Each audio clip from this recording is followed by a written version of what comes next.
but I do like it. Yeah, it's good. Out of all the wines here, I would say I like the red wines. I mean, compared to the white. But if it comes to drinking, I would prefer white all the time. But it depends on the red wine. Cabernet is my favorite, but Pinot is also pretty good. So after drinking what's left of our wine, we kind of hung out here for a bit, and then afterwards, we decided to check out their vineyard. I don't know if you can eat the grapes yet though, but it's so small. The grapes are so small. See? I thought they were like dark grapes, you know. Yeah, I think these are... They're like green. I think they might go... Chardonnay and Riesling. Oh, it is the white wine. Huh. It's really nice. Let me get a close-up of the grapes. It's actually pretty small, see? This winery is really nice. The people who work here were really friendly and seem pretty knowledgeable of what they do. I've been to a few wineries up north in Napa Valley, and this one is not different. I believe you can even have a picnic here if you wanted to. Alright, so I guess I'm driving now, and we're gonna go to... Where are we gonna go? We're gonna go to Sideways Inn. Sideways Inn. Which is the hotel that they filmed some of Sideways Inn. And then after that, Ostrich Land. Okay. Which was also in the film. So we're still gonna go to the Ostrich Land. Yeah, which I'm kind of not. Are you scared of? Yeah, because she's gonna make me feed the ostrich, which I'm kind of nervous. But yeah, so let's go. Yeah. Yeah. All right. So we're at the Sideways Hotel. It's I guess we're following the movie now. We're supposed to go to Solvang, but we ended up going to like landmarks within the movie, I guess. So this is the hotel in the movie, and I guess was there a windmill in the movie? Yeah, it was called Windmill Inn. Built in the 1980s, this three-star hotel was once called Windmill Inn, most likely because of the windmill. But after they filmed the movie here in 2004, the place got a bit of fame because of that, which eventually led to its name to be changed to Sideways Inn. There's really nothing special about this hotel, aside from it being in the movie. I think you only appreciate this if you like the movie. We decided to just come here just to see it, because it's in the movie. And yeah, it's really nice.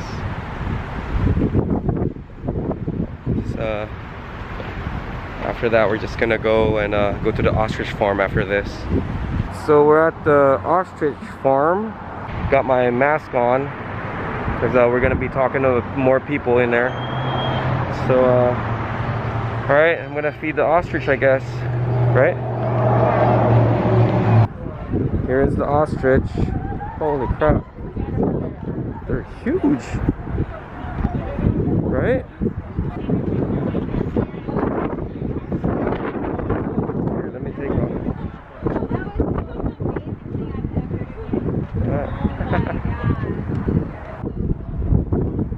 Just chilling, huh?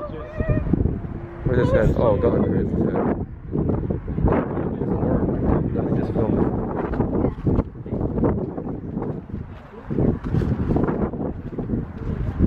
Oh, look at his face. They're like waiting for food. Look, feed it right here? Inside the hole over there.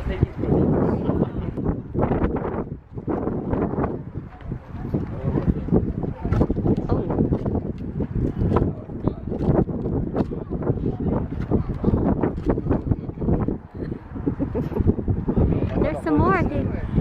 Oh.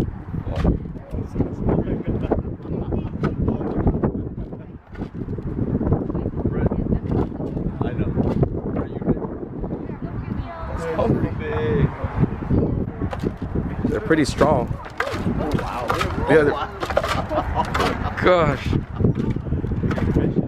Oh man. You want to try it? Holy crap. It's like dust everywhere. There's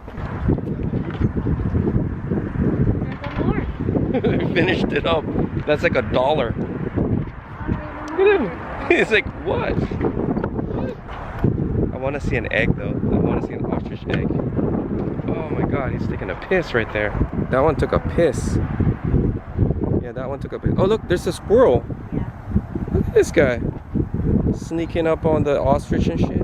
They're drinking like that dirty ass water. But this is for the ostrich. I don't think so. There's more ostriches back here. Actually, they have emus. You know, when she first told me about this place, we thought they only had ostriches here because the place is called the Ostrich Farm. Well, we were too distracted feeding the ostriches. We totally missed the signs about the emus. So I thought these were baby ostriches. Anyway, everybody knows what an ostrich is. But emus, on the other hand, they're not as popular compared to the ostrich. If you didn't know, emus are native to Australia, and it's the second largest bird in existence. First, of course, is the ostrich. Although both of them can't fly, but they sure can run. In fact, the emus can sprint to a max speed of 31 miles per hour, while the ostrich can do around 43 miles per hour, which makes it the fastest bird on land. He's calling. I think that's an ostrich. Right? Yeah, I think it is. These are emus. That's pretty much what you'll see at the ostrich farm. Well, they have a small gift shop too, where you can get some souvenirs and ostrich jerky if you're interested in trying that. I thought of feeding the emus before we left, but we decided we had enough and finally drove to Solvang, which is the main reason for this trip. We made it. We're here in Solvang in our hotel, and it's pretty tight, this place. It's pretty small. We went through that little alleyway right there, but the hotel is right here. Looks pretty nice. I mean, I wish I would film the town when we entered, because it was pretty cool. But I was driving, so anyway, we're gonna go check in the hotel and check out our room. Because of COVID, they didn't have a receptionist for us to check in. Nice, huh? All we needed to do was to check in online. That goes as well when it's time for us to check out. Alright, let's check out the room. This is open, right?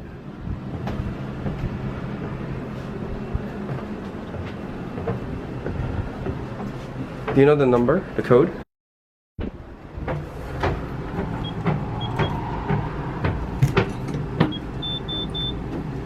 Okay.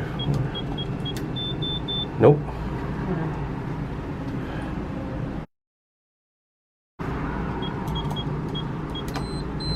There we go. Alright. Oh. Look at that. Look at this room. It's nice.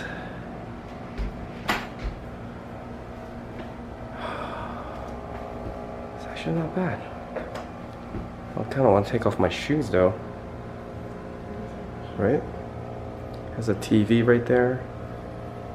Has a closet. Has a refrigerator, a vintage one too. And it has some coffee and stuff. Table, and that's it. Oh, the bathroom. Let's check out the bathroom. I haven't put the bags down yet. Where the hell is the light? There you go. Okay. It's the bathroom. So this city is actually nice. Look at this big. So this city is it's like a Dutch, right? Dutch. It's California's Little Denmark. Yeah. So it's California's Little Denmark. What are we gonna do after this? Walk around town. Okay, so just put our bags down and walk around the town, right? The city of Solvang, which I've basically mispronounced on this whole entire trip, is a Dutch word meaning sunny field. It's within the county of Santa Barbara, located in the Santa Ynez Valley. If you're wondering exactly where it is, it's about a 2-hour drive north of Los Angeles, going to San Francisco. With a population of only 5,000 residents or so, this city is not that big. It was founded in 1911 by a group of Danish travelers from the Midwest, hoping to establish a Danish community here in California, and that is why most of the architecture you'll see here are in the Danish traditional style. Actually, it was only in 1947 when the town decided to really develop the Danish theme.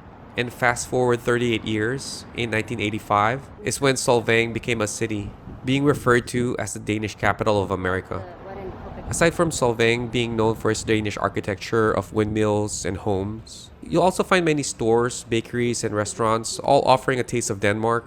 They even have a few replicas of popular landmarks in Copenhagen, like the famous Little Mermaid statue. Anyway, many descendants of the Danish immigrants still live here, which gives them somewhat of a political influence in town. Today, the city frequently attracts visitors from all over the world. It was even visited several times by Danish royals at one point. I've read that the most recent royal to visit this place was Prince Henrik of Denmark, which was in 2011. Well, I have to say, being here felt like I wasn't in America, or I should say in California. So having not traveled outside California or the US for more than a year was a nice change for us. Well, at least for me, because she's already been here before. So, you said this windmill is it's a replica of... No, the windmill is iconic of Denmark and Solvang, but the round tower and behind it is what replica of the one in Copenhagen. Okay. And it's only 1/3 the size, so the one in Copenhagen is 3 times It's bigger. Mhm. Okay. All right, that's nice. So they copied all that from Copenhagen. Are we gonna go there? If you want to. Yeah. So this place is pretty nice. It's like it feels like you're in Europe somewhere. You know. This is like their main town or something. It goes all the way over here. There's a lot of like restaurants and shops over there. Which we're probably gonna walk tonight, right? We're just gonna walk around here. Basically check this whole place out. So this is the round tower she was referring to. Like she said, it's a replica of the original in Copenhagen, only smaller. Of course, it doesn't function like the original, which I think is an observatory, but here in Solvang, it functions as a restaurant called Tower Pizza. It did cross my mind to get a slice just to try it out, but I was still full from our lunch earlier. It's pretty nice, huh? So Very touristy. Yeah. it's the first general store in Solvang. Rasmussen.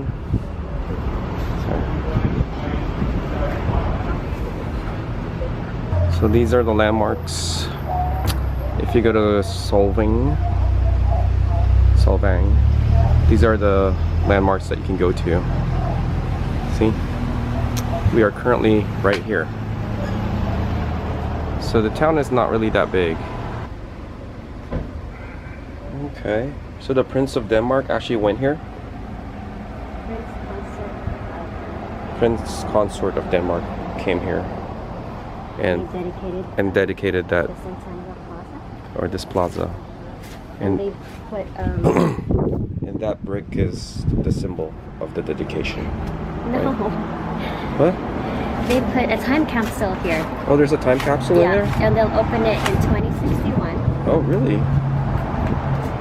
Oh. which is 150th anniversary of the founding of Solvang. Oh, I wonder what's in there. Oh. Mm-hmm. Actually, this is the time capsule right here. Look, we were over there. The time capsule is actually right there. So that's the time capsule. Right? And it's located right here In the Centennial Plaza. in the Centennial Plaza, which is where we are right now. What is this? Bit O Denmark. Bit O Denmark restaurant. It's the oldest building in Solvang. Wow. But it was originally built as Solvang's first folk school. Oh, it's supposed to be a school? It's a restaurant now, but it's supposed to be a school, right? Was it a school It was before? originally a school. Okay. So it was a school before, now it's a restaurant. But it's the oldest building here. That's beautiful. I don't know if you can see the mountains over there, which you probably can't, but it's really nice. Let's look at the menu of this restaurant. So maybe we should eat here tonight, huh? I think it might be closed. Since it's the oldest restaurant, Let me double check. or the oldest building here. We're kind of supposed to eat here tonight, or we kind of thought of eating here tonight, but it's actually closed today, so I guess we're gonna have to find another restaurant. Huh? Yeah, they're closed on Thursdays, but on Fridays they're open 12 to 9. Oh. It's probably because of COVID and stuff, you know, whatever. So this is the Little Mermaid? Go ahead, what is it? The Little Mermaid statue. What is it about? It is half-size bronze replica of the iconic 385-pound Danish statue that's in Copenhagen. Oh, right. It's based on the Little Mermaid fairy tale, written by Danish author Hans Christian Andersen. Yeah, when we were in Copenhagen, we were supposed really? to. Yeah, we were supposed to go to the original one. You didn't go? We didn't go because we only had one day there, so we didn't go. I know. It looks like that though. Smaller. I mean, but bigger. Probably. I don't know. The original Little Mermaid statue was unveiled in 1913, which sits on the rock by the waterside in Copenhagen, in Denmark. The statue became so iconic that they created multiple copies of it around the world, and this one is one of them. Anyway, walking past the statue, just down the street, across the clock and bell tower you see there, which by the way plays seasonal tunes, is the Solvang Park. So this is the Solvang Park. Am I pronouncing that? Solvang? This is the Solvang Park, and So we should actually see the bust of Hans. oh, okay. There's a statue right there. I'm gonna check it out. So I guess the significant part of this park is the flagpole right there. What is this called? The gazebo, which is, I have no idea why it's significant. And also maybe that's the burial of a Viking. The Viking burial stone monument. Yeah, a Viking burial stone monument, and the bust of Hans and Gretel. Hans Christian Andersen. The bust of Hans Christian Andersen, who is a famous author. We're gonna check that out right now. All right, here's the bust of, or statue of Hans Christian Andersen. It's pretty big. It's about as big as my head. And then, I think the stone monument is right there, the burial stone monument. So this is the Viking monument, I'm assuming. The stone Viking monument. They have some like engravings on it. See? I don't think it's English though. So we got to the street and there's a whole bunch of shops here. Over here you can't really see it. And on this side there's more shops. Right here, all the way here. All the way down there where the park is. That's where the park is. But when you're here, there's a lot of souvenir shops. You won't miss anything if you need to buy something. There's just a lot of shops. I've saw a few restaurants, right? But not a lot of restaurants. There's a lot more shops than restaurants, right? So in the middle of the plaza, you'll find this building. It opened in 1913 as the first bank in town, as well as a post office, library, electric shop, doctor's office, and the Danish-American colony headquarters. Well, it primarily functioned as a bank for more than 100 years. Today it's called the Copenhagen House, which serves as a museum and a retail store featuring Danish-style brands and products. Alright, so these are the statues of the people, the first Danish people that actually founded this area, right? It says it right there. And it's right here at the Copenhagen House. So like I said, in this area, which I'd like to call the plaza, you'll find stores, cafes, shops, and a few restaurants lined up on both sides of the street. It pretty much covers more than 2 blocks of just pedestrian traffic. This area is pretty much where all the visitors go to. We came from that way. You can just go through this whole place in one day. It's nice though, it's nice to walk around here. Especially after like being confined in the home and like at home for like a whole year without going out and going anywhere. It's really nice. Look at this. I just saw this real estate in here in Solvang. I want to check out how much the houses here are. So this is how much they are. I don't know if you can see that. That's like $1 million. This is like $2 million. This is $6 million right here. The houses here is like in the millions. It's crazy. Expensive. I think the cheapest one is this one. It's a $100,000 house. It's about a little square. It's I think it's a studio apartment. It's probably like 400 square feet. Anyway, just a few blocks away from the plaza is the Solvang Elementary School. So this Built is in the a school Danish-style of architecture Solvang. in 1940. I've read that the goal of the founders of Solvang is to establish a Danish community with folk school and church, where Danish culture, arts, and language could thrive. According to what she read, is that in Solvang and in Solvang and in Copenhagen in Denmark, that signifies good luck if you see a stork up above like a house or something, or a structure. But this is like the old school of Solvang. It's still a school though. I thought it'd be a restaurant right now. Well, just across the school is the Bethania Lutheran Church, also known as the Danish Church. Now, this church is pretty significant because it's the very first Danish building built here in 1928, and it's the focal point of the town back then. The design of the church you see here was based after traditional churches in Denmark. Right from the school's right here. Right across it, right across it is the church. This is kind of famous because of the architecture. Basically, it's one of the first Danish style architectures here in Solvang. Yeah. We're gonna try and go inside and see what it looks like. Okay, so this is the church. I'm gonna go in. Let's see if it's open. It is open. Oh wow. As you can see, the church is not that grand compared to other churches we've been to, So you said but the having first known that it was the first Danish building built here makes it feel somewhat historical and important. And based on the travel app she's using, it says it's highly recommended to go inside this church and check out the Viking sailing ship model hanging from the ceiling. It's very plain, but it still kind of looks old. It feels old.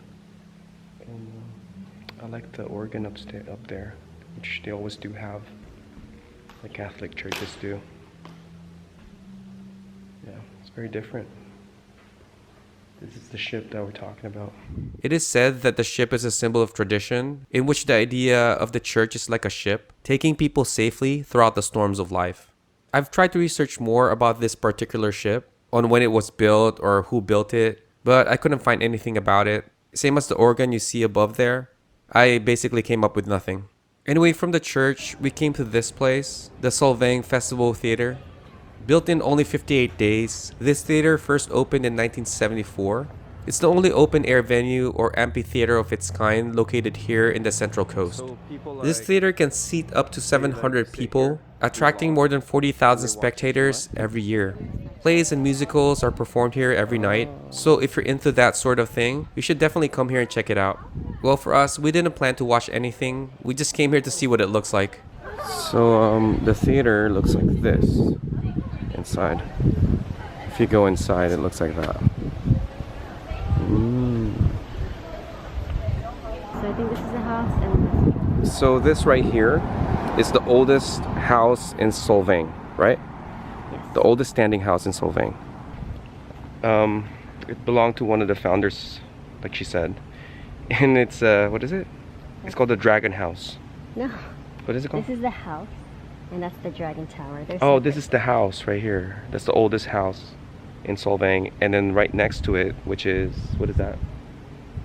Dragon Tower. It's called the Dragon Tower. It's a replica of the tower of the old stock exchange. So that's a replica of the oldest stock exchange tower in Copenhagen.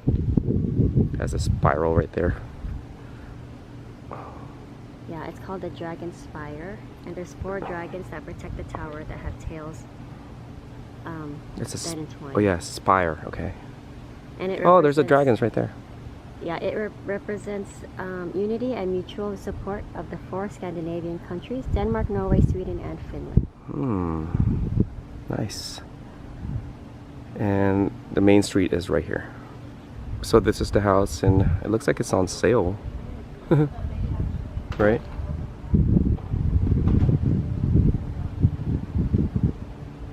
Right? It looks like it's on sale.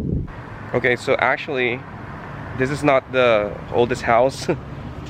That's the spire right there. It's actually right here. It's right next to the house, the building right there. So this is the oldest house in Solvang. That one, right here. And I don't think it's for sale. The light. Yeah, somebody. It looks like somebody lives there. This house is called the Hornsealed House, if I'm pronouncing that right. It was built in 1913, making it the oldest standing house here in Solvang. It was the home of Peter Hornsealed, who was one of the 3 founders of the city. I've read that he dispensed mail and operated a library in one of the rooms in this house. So we're back at the plaza kind of thing, and this is where all the shops are. The funny part of this whole thing is that all the shops here pretty much closes at 6 in the evening. So right now it's past 6 and everything's pretty much closed. I guess what we're gonna do is we're gonna find a place to eat dinner, right? Because believe it or not, I'm actually pretty hungry after eating all that food today. Well, not that hungry, but I can eat. It didn't take us long to find a place to eat, because I think there were only like 3 or 4 restaurants open. Well, at least the ones that are close to us, according to Yelp. Anyway, the restaurant wasn't too far away from where we were. Actually, we didn't mind to walk, although it was getting a little bit cold. But we got to see more of the beautiful architecture here.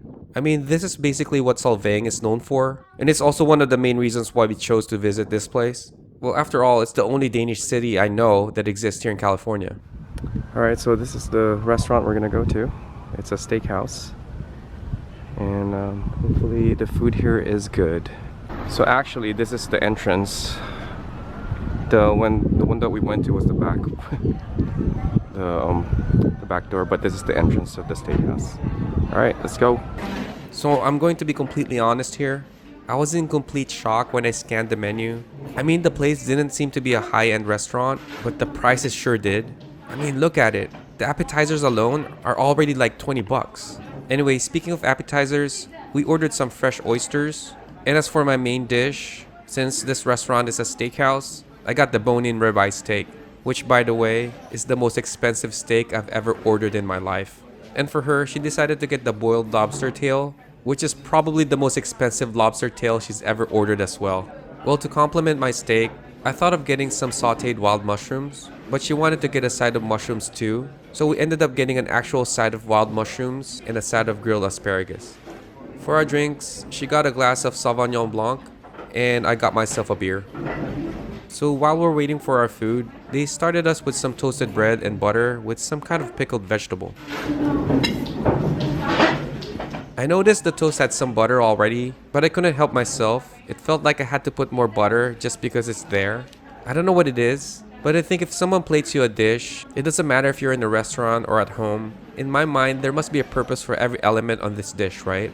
So if they added butter and that pickled thing on the side, which I think was zucchini, then for sure it's all going in my mouth.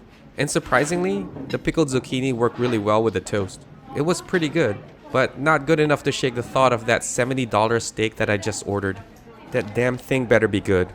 Anyway, I know I'm supposed to have wine with my steak. I was actually thinking of getting a glass, but the idea of a nice cold beer sounded a lot better. Well, I'm glad I got this because the beer was really good. So to start things off are the oysters. The very first thing I noticed with these oysters are the size. I mean, you have to keep in mind, this dish is $24, okay? It's funny, but I think our waiter saw my reaction when I saw this, because she said, I know it's small, but these oysters are special oysters from Canada. I forgot why she said it's special. I think it's something to do with the season. On my first oyster, I was thinking of just eating it without any sauce, so I could get a good taste of the oyster, but I decided to add a little cocktail sauce on it.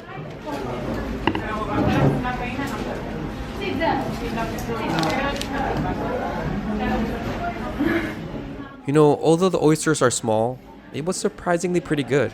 The oyster didn't have that distinct metallic flavor I was expecting, or it didn't smell or taste anything like the ocean. Well, it could be from the cocktail sauce, but it had a nice sweetness to it.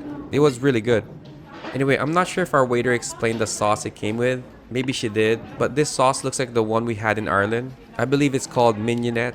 It's basically just white or red wine vinegar and minced shallots or onions. This one's for sure is cocktail sauce with some horseradish. It also came with a small bottle of Tabasco sauce and fresh lemon.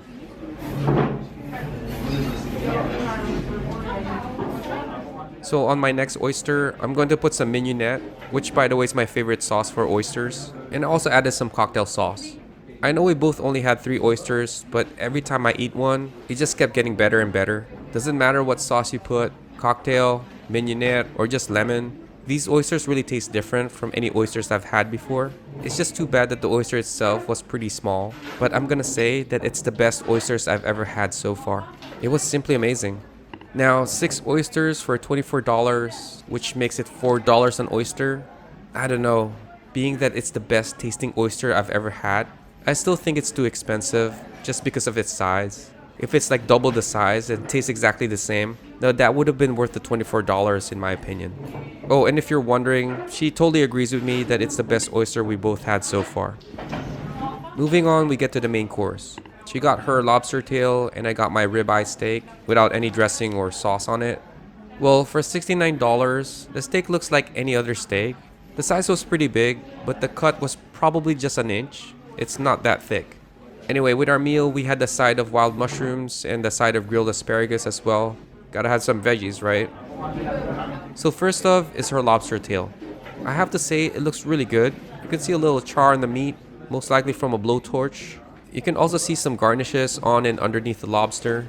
Now for the sauce, it simply just came with lemon and a cup of butter on the side. So far, everything looks really good. But for me, it's all about the steak. I mean, it looks really good, looking all juicy with a nice char from the pan. But the question in my mind right now, is it really worth $70? Cutting through the steak, you can see how perfectly cooked it was. I asked for a medium steak and I got a medium steak. Although I wish they could have charred the sides a little bit more, but the center is just the way I like it. Well, before I tell you what I think about the steak, let's look at her lobster tail first. Just by looking at how she cut through it, I can tell it's cooked just right. With a little bit of butter, she said it was good. She didn't say much about the lobster while she ate it. Maybe it's really that good. But now that I'm editing this, I asked her what she really thought about the lobster, and she said it's one of the best, if not the best lobster she had so far. Anyway, going back to my steak, I asked her if she could put some wild mushrooms on top of it, which by the way, is kind of what I envisioned my steak to look like. So what do I think about the steak? First of all, the steak was absolutely amazing. The seasoning was just right, it's not too salty and it's not too bland. The balance between the meat and the fat was perfect. It's a really good piece of steak, I'm not gonna lie. And adding some mushrooms and asparagus created this wonderful mix of flavors around the steak. Or I should say, it really complemented the steak. I was really satisfied. Everything was really good, even her lobster, which of course she had me try. Now don't worry, I gave her a piece of my steak too. But with all that said, the question is, was the price worth it? Honestly, I've had a good ribeye steak like this before, which I cooked myself for only like $10, maybe less. Now I'm not saying I'm a good cook. In fact, I suck at cooking, but I do cook a good steak though. Actually, it's really not that hard to cook a steak. So for $70, in my opinion, this steak is way too expensive. I would say the same for the lobster tail, which was like $66. You know, we don't normally go to fancy or pricey restaurants. I mean, the price of the food is not the first thing we consider when we go out and eat. What we consider the most is the food we want to eat. It's just that coming here to this restaurant, we didn't expect the meals are going to be this expensive. Nevertheless, after that amazing meal, we walked back to our hotel and called it a night because we still had a few places to see here in Solvang the next day before we go back home.